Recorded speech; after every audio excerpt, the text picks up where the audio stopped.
नाजरीन, मैं हूं बिस्मिल्लाह आफ्ताब आलम और आप देख रहे हैं उर्दू हिंदी नॉलेज चैनल। देखिए, जो सिलसिला चल रहा था उसी में आगे बात करते हैं। आप यूपी के किसी एग्ज़ाम की तैयारी कर रहे हैं, एलटी ग्रेड है, टीजीटी है या पीजीटी है, इसके अलावा जीआईसी का है, तो सभी के लिए मोस्ट इम्पॉर्टेंट क्वेश्चन होने वाले हैं।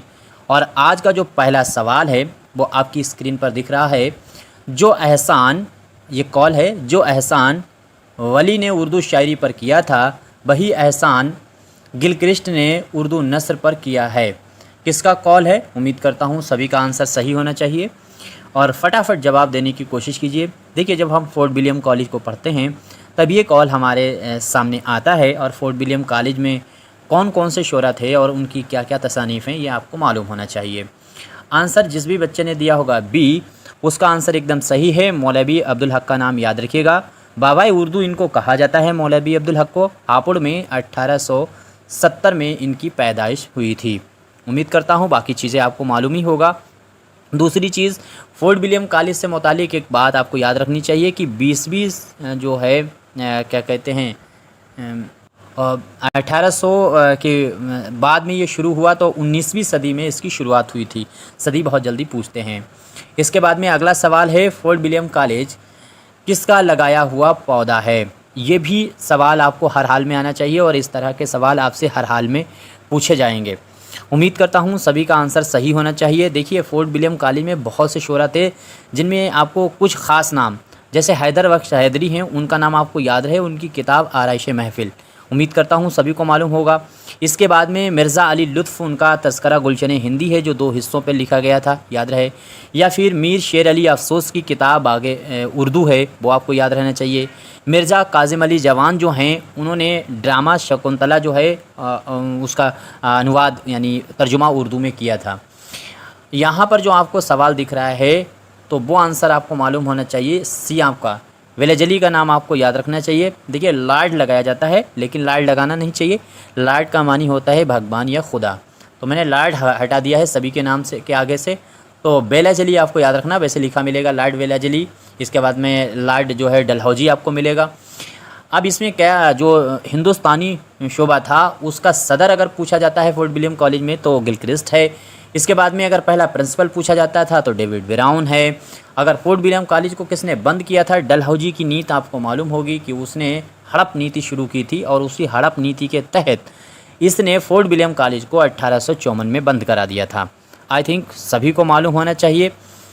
दूसरी चीज़ आपको एक बात और भी याद रखनी चाहिए कि देखिए, अगर ये कॉलेज ख़त्म हो गया, एक कॉल है जो आपको हर कीमत पे मालूम होना चाहिए, अगर ये कॉलेज ख़त्म हो गया तो अंग्रेज़ी अलमबरदारी हिंदुस्तान से उठ जाएगी, यानी अंग्रेज़ी हुकूमत भी ख़त्म हो जाएगी।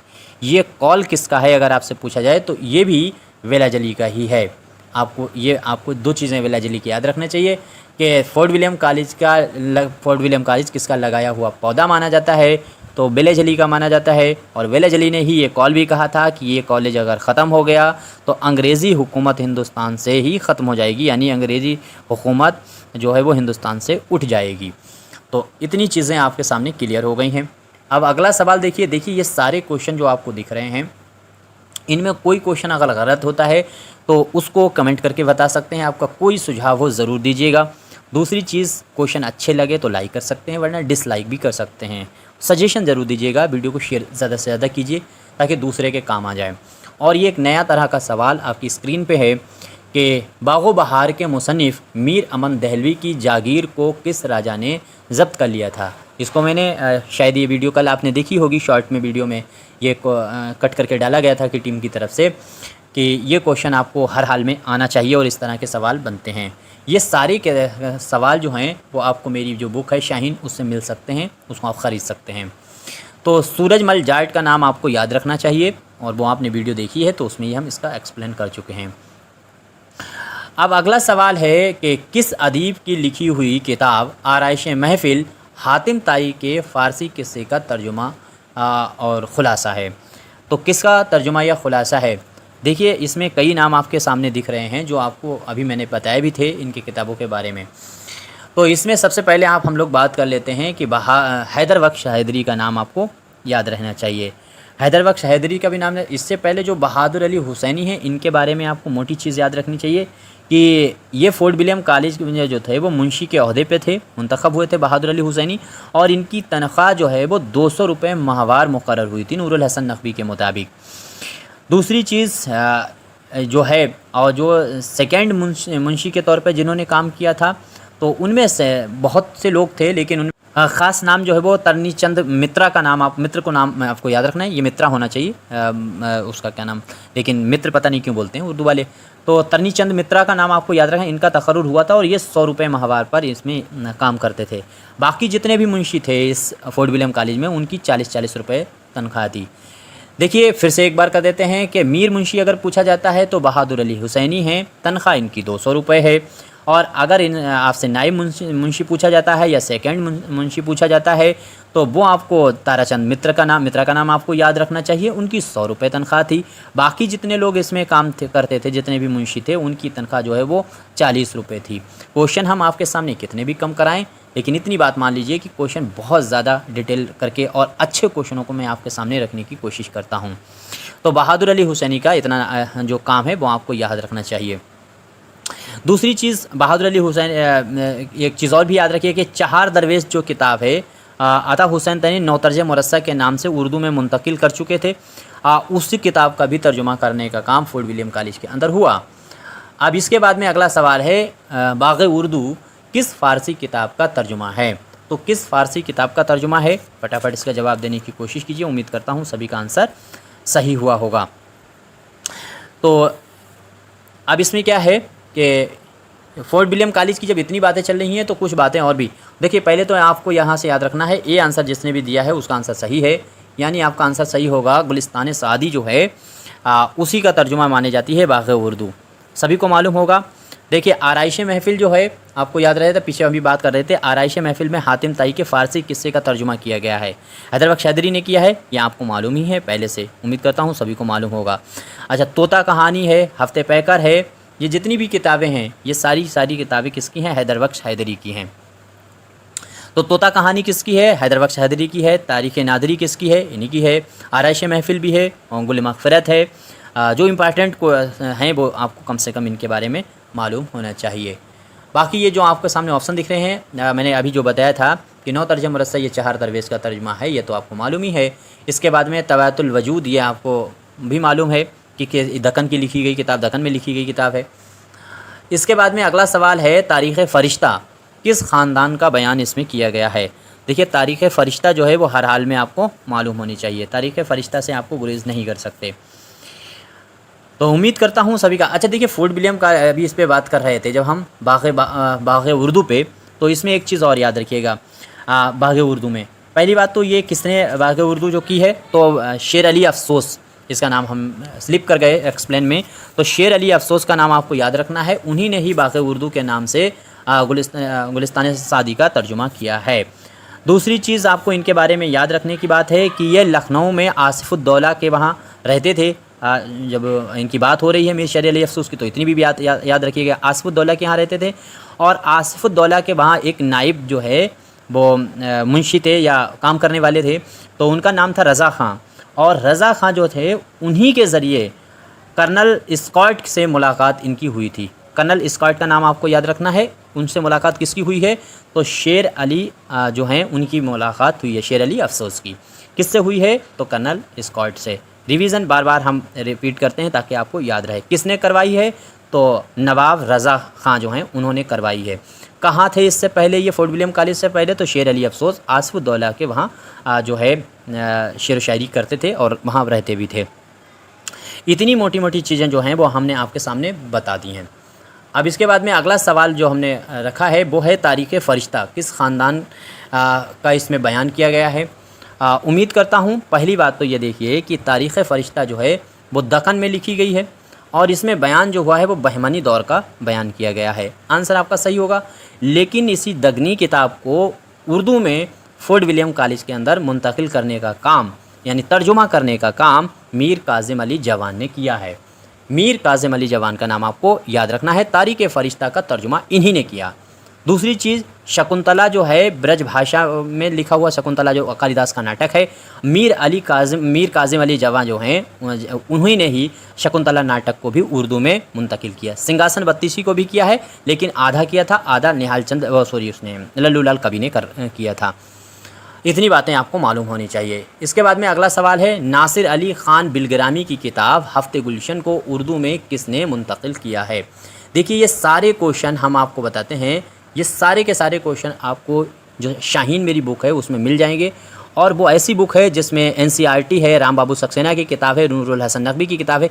इन सभी किताबों को निचोड़कर प्रैक्टिस सेट बनाए गए हैं और उस किताब को पढ़ने के बाद आपकी जो मोस्ट इम्पोर्टेंट चीज़ें हैं वो कवर हो जाएंगी। इसको आप घर बैठे मंगवा सकते हैं, स्क्रीन पे इसका नंबर आपको दिख रहा है। बाकी और भी जो फैक्ट हैं उनकी तैयारी करने के लिए आप फ्री क्लास ले सकते हैं, यूट्यूब पे सारी चीज़ें आपको फ्री मिलने वाली हैं। उम्मीद करता हूँ सारी बातें आपको समझ में आई होंगी। अब ये सवाल जो है वो आपके सामने है और इसमें आंसर आपका सही होगा मज़हर अली ख़ान विल्ला। इसका नाम आपको याद रखना है, फोर्ट विलियम कॉलेज के ये भी हैं। और इनके बारे में आपको क्या याद रखना था ख़ास तौर से ख़ास बातों में, तो जैसे मज़हर अली ख़ान इनके बारे में बता चुके हैं, बहादुर अली हुसैनी के बारे में भी बता चुके हैं। अब मोहम्मद यहाँ पे दिख रहा है मौलवी इकराम अली, मौलवी इकराम अली को भी समझ लीजिए तो और अच्छा रहेगा। देखिए मौलवी इकराम अली की किताब का नाम है अख़वानुल सफ़ा। अख़वानुल सफ़ा इनकी आपको याद रखना है और इन्हीं की सबसे अहम किताब है जो फोर्ट विलियम कॉलेज के अंदर इन्होंने लिखी है। इस किताब को आपको नहीं भूलना है, एक ही किताब है अख़वानुल सफ़ा, आपको याद रखना है। इसके बाद में क्या है, अब काजिम अली जवां जो हैं, देखिए ज़्यादातर फोर्ट विलियम कॉलेज के जो लोग थे वो दिल्ली में पैदा हुए हैं, तो काजिम अली जवां का भी ताल्लुक़ यूँ तो दिल्ली से ही है। और काजिम अली जवां जो हैं हफ्ते गुलशन को उन्होंने उर्दू में मुंतकिल किया। और इसके अलावा जो उन्होंने काम किया है वो भी आपको बेताल पच्चीसी, जो हर हाल में आपको याद रखना चाहिए, वो भी इन्हीं ने काम किया है बिल्ला ने। बेताल पच्चीसी या पंदनामा जो आपसे पूछी जा सकती है, या तारीख़ शेरशाही, ये कुछ किताबें हैं जो इसकी आपको याद रखना चाहिए। तारीख़ शेरशाही याद रखनी चाहिए नंबर 1। देखिए उंगलियों पे गिनने की कोशिश कीजिए, मज़हर अली ख़ान विल्ला की किताब हफ्ते गुलशन आपको याद रखनी चाहिए। दूसरी आपको बेताल पच्चीसी याद रखनी चाहिए विल्ला की। तीसरी आपको याद रखना चाहिए तारीख़ शेरशाही। और साथ साथ में चौथी किताब जो याद रखनी है वो पंदनामा, सूरी का मंजूर तर्जुमा इसको किया गया है। तो ये भी आपको बातें याद रहेंगी। इसके बाद में अगला सवाल है आपके सामने है अख़वानुस सफ़ा। देखिए अख़वानुस सफ़ा तो मैंने अभी बता ही दिया है, ये किसकी किताब है, तो उम्मीद करता हूँ सभी को मालूम हो। नहीं, यहाँ पे सवाल पूछा गया है अख़वानुस सफ़ा का उर्दू में तर्जुमा किसकी फरमाइश पे किया गया। देखिए थोड़ा सा सवाल आपके सामने ट्रिकी किया गया है, तो किसकी फरमाइश पे किया गया है। जब इस तरह का सवाल पूछा गया है और इस तरह के सवाल पूछे भी जाते हैं कि किसने किसकी किताब, कौन सी किताब किसकी फरमाइश पे उसका तर्जुमा किया गया है। इसमें जिस बच्चे ने आंसर दिया होगा डी, उसका आंसर सही है कैप्टन टेलर। कैप्टन टेलर की फरमाइश पे अख़वानुस सफ़ा का तर्जुमा किसने किया, मौलवी इकराम अली ने। तीनों चीज़ें, मौलवी इकराम अली ने अख़वानुस सफ़ा का तर्जुमा किया है।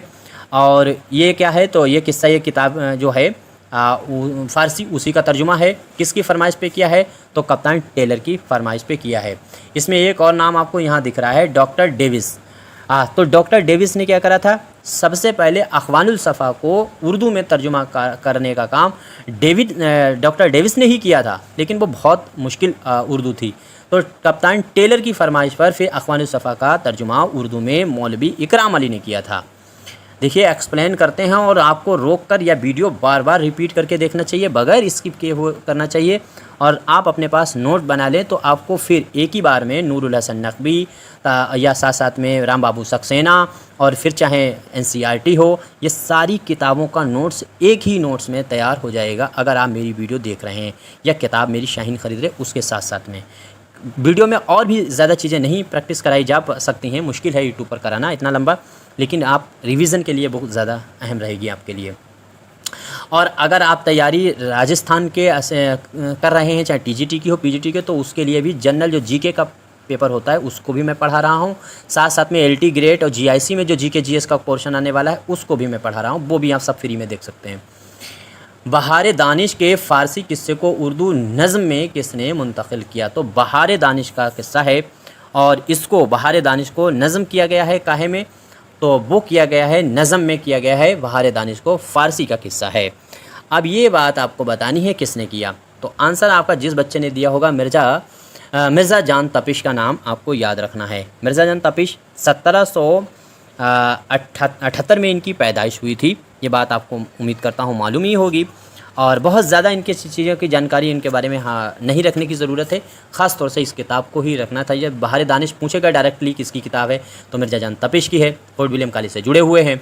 अच्छा, किस सिनफ़ी हैसियत क्या है तो नज़म, उर्दू नज़म में इसका ट्रांसलेट यानी मंजूम किताब इसको बनाया गया है। बाकी देखिए, बाकी और जो लोग आपके सामने थे, बेनी नारायण जहाँ, बेनी नारायण जहाँ के बारे में भी जान लीजिए। देखिए बेनी नारायण जहाँ जो है वो इन्होंने पहली बात तो ये मज़हब से, हिंदू मज़हब से थे, और आखिर में इन्होंने क्या करा था, इस्लाम को कबूल कर लिया था। तो इस्लाम को कबूल कर लिया और इन्होंने किताब जो है वो 4 गुलशन लिखी हुई है। 4 गुलशन किसकी किताब है तो अब वो किताब आपको हर कीमत पे याद रखना है, बेनी नारायण जहाँ की है। इसके बाद में है जो है तनवीउल गाफिलीन। तो तनवीउल गाफिलीन किसकी किताब है, ये भी बेनी नारायण जहाँ की किताब है। दोनों किताबें आपको याद रखना है। बेनी नारायण जहाँ की एक किताब, 4 गुलशन, बार बार मैं रिपीट करता हूँ ताकि आप किसी भी सूरत से रट जाएँ, और साथ ही साथ में तनवीउल गाफिलीन।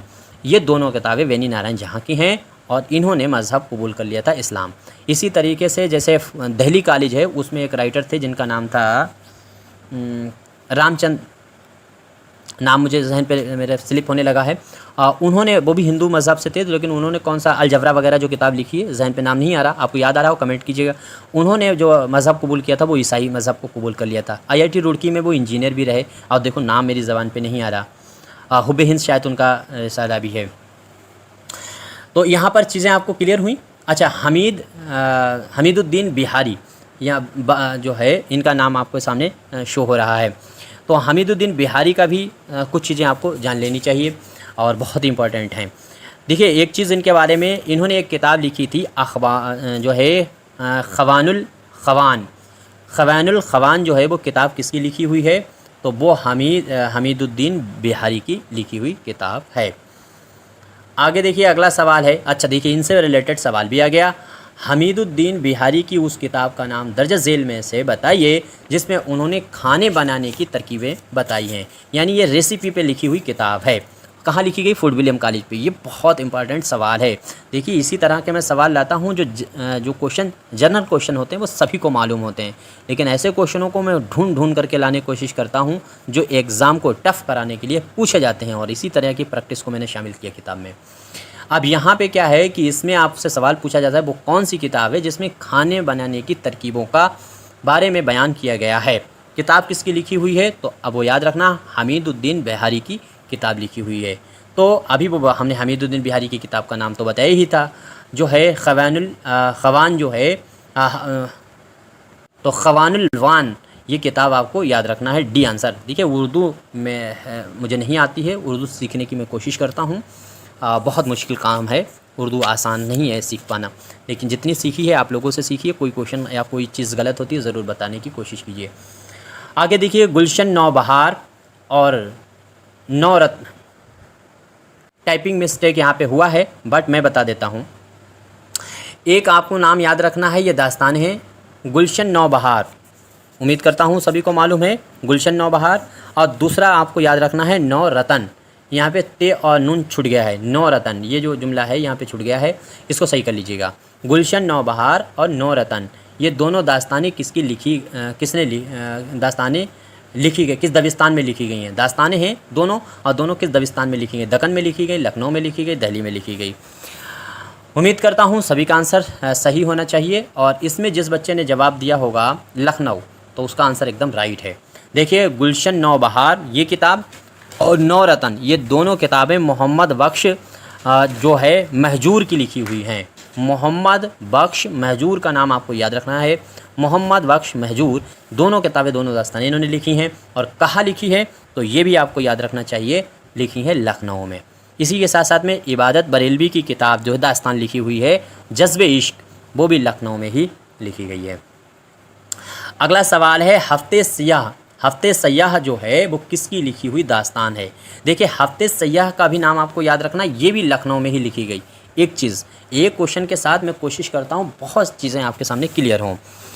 किसने लिखी है तो आपको नाम याद रखा जाएगा तिश्ना का, यह आंसर आपका आंसर सही होगा डी। जिस बच्चे ने डी आंसर दिया है नो डाउट उसका सही होना चाहिए। देखिए सिल्के गौहर जो लिखी हुई गई किताब है, इसकी क्या नाम, इंशाअल्लाह खान की, ये भी लखनऊ में ही लिखी गई है, जो हर हाल में आपको याद रहनी चाहिए। अगला सवाल है 19वीं सदी के आगाज़ में बहावी तहरीक को फ़रोग़ देने का काम सबसे ज़्यादा किसने किया है? तो बहावी तहरीक जो है, ये भी तहरीक आपको याद रखना है और ये सवाल आपको हर कीमत पे याद रहना ही चाहिए। और ये आंसर जिस बच्चे ने दिया होगा डी, उसका आंसर सही है। मौलवी इस्माइल का नाम याद रखिएगा। इन्होंने 19वीं सदी के आगाज़ में बहावी तहरीक जो चलाई थी, अंग्रेज़ों के ख़िलाफ़ मूवमेंट किया था, तो मौलवी इस्माइल का नाम आपको याद रखना है, किसी भी कीमत पे नहीं आपको भूलना है। यही इसके रहनुमा माने जाते हैं इस तहरीक के। बाकी देखिए यहाँ पर अब्दुल कादिर का नाम आपको एक दिख रहा है। अब्दुल कादिर के बारे में ये बात याद रखें, गुलशन दीन इन्हीं की लिखी हुई किताब है। बहुत सी किताबें हैं जो आपको याद रखने, जैसे हाफिज़ अली की एक किताब थी राह निजात, ये लखनऊ में लिखी गई दास्तान है राह निजात। तो राह निजात किसकी लिखी हुई है? हाफिज़ अली की। हाफिज़ अली कहाँ? तो लिखी गई है लखनऊ में। हाफिज़ अली की किताब का नाम याद रखना है।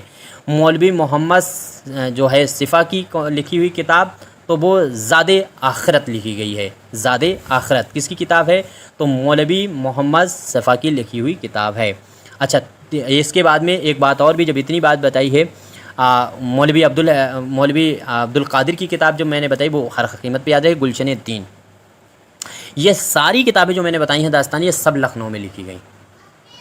अब आगे देखिए, किस सोसाइटी की तरफ से रामायण, महाभारत, धर्मशास्त्र और साथ ही साथ में लीलावती, ये चीज़ आपको याद रखना। लीला सब संस्कृत की दास्तानें हैं, यहाँ से आपको याद रखना है। और ये दास्तानें किस सोसाइटी ने उर्दू में तर्जुमा कराने का काम किया था?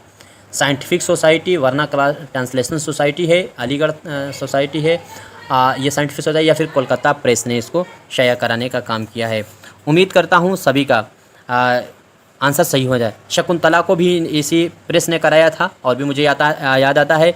इसके बाद में रघुवंश या रघुवंशी, ये भी दास्तान है किसने कराई थी? ख़ास तौर से हिंदी की सिलसिला, जो हिंदी मजहबी किताबें थीं, महाभारत है, धर्मशास्त्र है, लीलावती है, शकुंतला है, रघुवंशी है, इस तरह की किताबों को किसने सबसे ज़्यादा ट्रांसलेट कराने का काम किया है?